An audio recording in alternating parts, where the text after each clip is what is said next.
Welcome to magical studies. आज हम discuss करेंगे म्यूरे थीमेटिक एपरसेप्शन टेस्ट। ये एपरसेप्शन क्या होता है? एपरसेप्शन का मतलब होता है जो कुछ भी कलेक्टेड या डिपॉजिटेड एक्सपीरियंस जो हमारा होता है उसको हम एपरसेप्शन कहते हैं। पियाजे ने इसी को स्कीमा बोला है। Schema means past experience, previous experience. तो जो इसी पास्ट एक्सपीरियंस की वजह से उन्होंने कहा था कि हमारे अंदर कुछ मेंटल स्ट्रक्चर डेवलप हो जाते हैं, दैट आर कॉल्ड एपरसेप्शन और द स्कीमा। अब इसके ऊपर टेस्ट जो है वो कैसे किया जाएगा? देखो यहाँ पे ये जो टेस्ट है वो एक एक्सप्रेशन टेस्ट है। इसमें 30 कार्ड्स दिखाए जाते हैं, 10 फॉर मेन, 10 फॉर वुमेन और 10 जो है वो फॉर एग्जाम्पल के लिए। दोनों तो के लिए ये कार्ड्स वहाँ दिखाए जाते हैं और पूछा जाता है कि इसमें चीफ करेक्टर क्या है। चीफ करेक्टर कौन है, सारे करेक्टर एनालाइज कीजिए और चीफ करेक्टर बताइए, और उस चीफ करेक्टर का बाकी करेक्टर्स के साथ क्या रिलेशन है वो भी बताना है।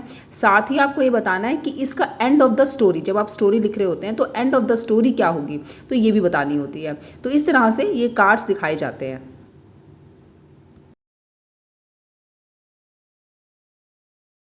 देखिए आगे हम चलते हैं। उसके बाद ट्रेट टू बी मेजर्ड, यहाँ पे कौन सा ट्रेट निकल कर आएगा? तो ट्रेट टू बी मेजर्ड क्या है होगा कि नीड ऑफ अ पर्सन, कि एक पर्सन की नीड्स क्या है। जैसे कुछ लोग डोमिनेंस चाहते हैं, कुछ कॉपरेशन चाहते हैं, कुछ लव, कुछ लिबिडो चाहते हैं। तो इस तरह से कोई भी जो नीड होगी एक पर्सन की वो यहाँ पे अल्टीमेटली निकल के आ जाएगी at the end of the result, at the end of the result of this test. तो यूटिलिटी क्या है? साइकोलॉजिकल या कल्चरल फील्ड में इसका यूटिलिटी है। एडमिनिस्टर कैसे करना है? एडमिनिस्टर करने के लिए सबसे पहले जो सब्जेक्ट है या प्रयोज्य इसको बोला जाता है, इस प्रयोज्य के साथ बहुत शांत रूम में उसको ले जाएंगे, स्वच्छ साफ होना चाहिए। उसके साथ रूम में जाने के बाद उसको रिपोर्ट स्थापित करना पड़ता है, रिपोर्ट एस्टेब्लिश करना पड़ेगा। इसका मतलब उसके साथ बहुत ज़्यादा कॉपरेशन, लव और सिंपथी के साथ ही उसके साथ एक बॉन्ड स्थापित किया जाएगा, बॉन्ड बनाया जाएगा, ताकि वो एक फ्रेंड की तरह हमें अपनी सारी बातें बता सके।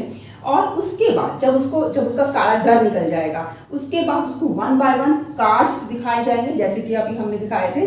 वो कार्ड्स यहाँ पे दिखाए जाएंगे और उसको एक स्टोरी क्रिएट करने के लिए कहा जाएगा। और वो जो स्टोरी है उसका जब तक उसने क्रिएट की वो टाइम और जब वो लिखेगा वो टाइम, दोनों सेपरेटली नोट किए जाते हैं। बेसिकली इस टेस्ट में 1 घंटा लगता है, बट उसके इंटेलिजेंस और क्रिएटिविटी के हिसाब से वो टाइम कम ज़्यादा ले सकता है, वो अलग से नोट कर लिया जाता है। उसके बाद एडमिनिस्ट्रेशन का जो 5th और लास्ट स्टेप है वो है टू क्लियर द एम्बिग्विटी। मतलब अस्पष्टता अगर किसी स्टोरी में साइकोलॉजिस्ट को दिखाई देती है तो उसको क्लियर करने के लिए वो सब्जेक्ट को बुला सकता है, 2 या 3 दिन बाद उसको एनालाइज करने के बाद बुला सकता है।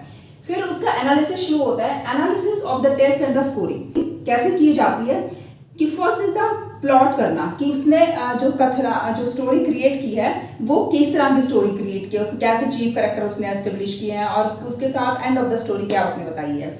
उसके बाद लैंग्वेज और स्टाइल देखा जाता है कि भाषा और उसकी जो शैली है वो कैसे उसने यूज़ की है। इमोशंस और संवेगों का कैसे यूज़ किया है उसने। तो जैसे जैसे वो संवेग और वो लैंग्वेज, स्टाइल, प्लॉट, स्टोरी, मतलब इन सब से एक डिपिक्ट साइकोलॉजिस्ट कर पाता है कि वो किस तरह की स्टोरी बना रहा है और उसका खुद का कैरेक्टर कैसा है, वो किन चीज़ों को के बारे में चिंतित है, वरी कहाँ पे रहता है, वो प्रेशर कैसे है उसका।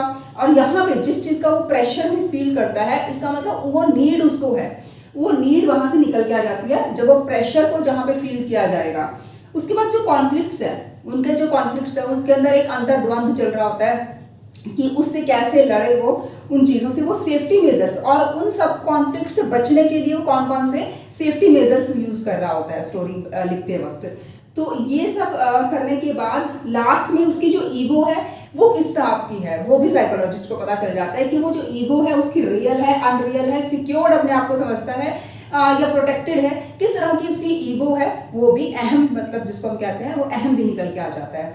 तो ये एक जो टेस्ट है वो बहुत रिलायबल और वैलिड टेस्ट है, बट इसका जो डिसएडवांटेज है वो यही है कि जो एनालिसिस ऑफ टेस्ट और स्कोरिंग है वो थोड़ा डिफिकल्ट टास्क है। तो आज हमने डिस्कस किया म्यूरे थीमेटिक एपरसेप्शन टेस्ट, और हम इससे पहले भी काफ़ी सारे टेस्ट डिस्कस कर चुके हैं। आप वीडियो को लाइक करते रहिए और अगर चैनल पे नए हैं तो सब्सक्राइब जरूर कीजिए।